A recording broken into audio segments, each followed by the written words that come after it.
Welcome to the Best 5-Minute Wine Podcast. I'm your host, Forrest Kelly. From the seed to the glass, wine has a past. Our aim at the Best 5-Minute Wine Podcast is to look for adventure at wineries around the globe. After all, great minds think alike. Let's start the adventure. Our featured winery is... We continue our conversation with Angela of Prairie Winery in Hill City, South Dakota. So we've won over 1,000 international awards for our wine.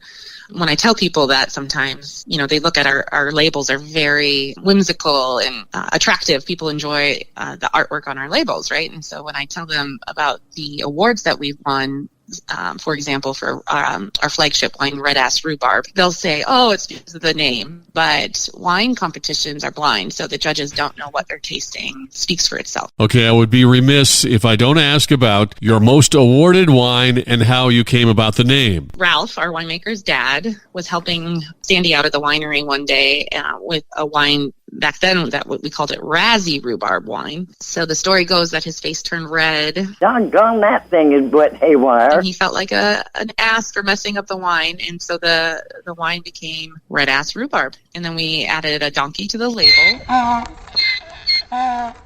And it's our most famous wine now, our most award-winning wine. It's a fun wine. It's 90% rhubarb and 10% raspberry. It's quite lovely. So Hill City, where the winery is located, I see where the population is just under 1,000 people, so it doesn't necessarily reflect on how many visitors you get at your winery per year, does it? No, our Hill City community is great, and they support us very much. But being in the Black Hills of South Dakota, not too far from Mount Rushmore, it's a very popular tourist destination. So our door count, the number of people and guests we welcome into our winery each year, is generally around 150,000 people that come and visit us. We're happy to welcome them when they're out visiting Mount Rushmore or touring Deadwood. And looking at the website, your complex, it just looks huge. So I imagine that you've got guests when they come that they're just not staying for wine tasting. They're doing a multitude of things. We have not only Prairie Winery, but right next door in 2013, we opened Minor Brewing Company, so a craft brewery. Sandy Voida, our winemaker, is actually our brewmaster as well.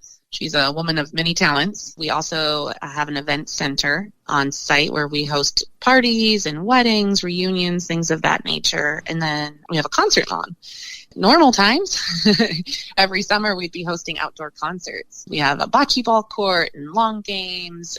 So we really encourage our guests to join us for more than a wine tasting and spend an afternoon having lunch with us or enjoying some live music, having a pint of beer. So you can really make a day of it. And I love it, too, that you've kind of got a holistic approach at the winery, because it's just not about wine. You're also helping with the community with the farmers market. We do. We host a farmers market every Tuesday morning. It is a community's farmers market, and we just welcome them to our space and help promote it. And so that's great for the community, the locals, as well as the tourists, to have fresh produce once a week in our area. Yep. Local farmers, local growers. Yeah, you can pick up fresh meat at a farmer's market in South Dakota. Oh, nothing wrong with a big scoop of Midwestern charm. You sound very proud to work at Prairie.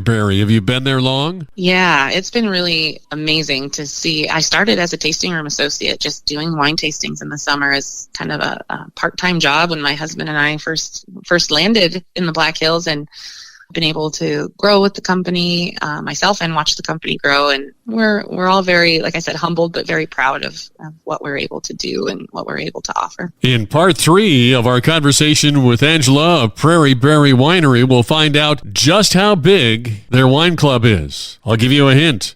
It's one of the largest in the United States. Thank you for listening. I'm Forrest Kelly. This episode of the Best 5-Minute Wine Podcast was produced by iHizzle. If you like the show, please tell your friends and pets and subscribe. Until next time, pour the wine and ponder your next adventure. Hi, before you go, we have exciting news. The Best 5-Minute Wine Podcast has teamed with a breakthrough technology and added a new feature on our website that's bound to elevate your podcast experience. Here is where we need your help. Trying to remember something from an episode? Don't worry. Search for it, and we will find it for you. Have you ever thought you could just ask questions and chat about the episodes as if you were talking to me? Well, now you can. That's right. Our episodes are now interactive, and they're waiting to have a conversation with you. Jump into a chat with our podcast, and let's get the conversation started. Try it out and tell us what you think. Click on the banner at the top of the website, thebestwinepodcast.com, to try it.